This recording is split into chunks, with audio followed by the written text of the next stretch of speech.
je me présente, je m'appelle Guillaume et sur cette chaîne je vais vulgariser l'économie. J'imagine que vous connaissez tous la règle ici. Nous allons vulgariser un sujet en 10 critères et en 111 secondes. Allez, on va essayer de respecter ça. Aujourd'hui, je vais vous parler de John Maynard Keynes. Top chrono. C'est qui? John Maynard Keynes est un économiste extrêmement connu, fondateur de la macroéconomie keynésienne. Il est aussi fortement détesté par les étudiants en économie, parce que la vision de Keynes, ça va 5 minutes. Et pourquoi il est connu? Il est surtout connu pour s'être opposé au libre marché et à la loi de C, en proposant un modèle économique différent, mais fonctionnel. Il détaille ça dans son fameux papier The General Theory of Private Money. La loi de Say. Pour l'expliquer très facilement, cette loi stipule que l'argent n'est qu'un intermédiaire, puisque lorsque tu vends un objet et que tu reçois de l'argent, tu utiliseras ce même argent pour acheter un autre produit. Un intermédiaire, quoi. Le libre marché. Un libre marché est un marché dans lequel l'État n'intervient pas et n'est régi que par le consentement mutuel entre acheteurs et vendeurs. On dit que le marché s'auto-régule. Oh, je vais la placer au dîner de famille celle-là. Il s'oppose, mais qu'est-ce qu'il propose lui? Lui propose plutôt des interventions de l'État afin de soutenir l'économie et ainsi la réguler. Réguler l'économie?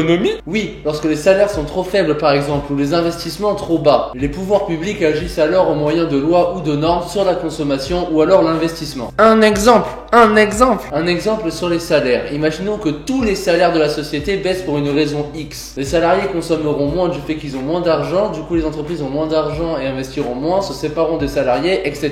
etc. C'est pour éviter cela que John Maynard Keynes préconise toutes ces lois. Mais il y a des critiques sur ce modèle. La plus grosse critique est la suivante. L'économie n'est pas un assemblage de relations simples et constantes entre les individus. Keynes se trompe en montrant cela. La microéconomie qui modélise le comportement des individus montre l'inverse. Et aujourd'hui, il devient quoi, Keynes? Avec la montée du monétarisme et de la déréglementation financière, le keynésianisme a perdu énormément d'adeptes dans les années 80, mais a eu un regain d'adhérents avec les courants sociolibéraux et avec la crise des subprimes de 2008. Qui a raison?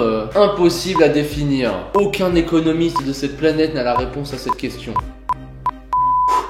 100 secondes pour vulgariser Keynes, c'était compliqué hein. J'espère que cette vidéo vous a plu, en tout cas n'hésitez pas à vous abonner à la chaîne, à mettre un petit like en bas. Moi je vous laisse là et je vous dis à la prochaine pour une nouvelle vidéo.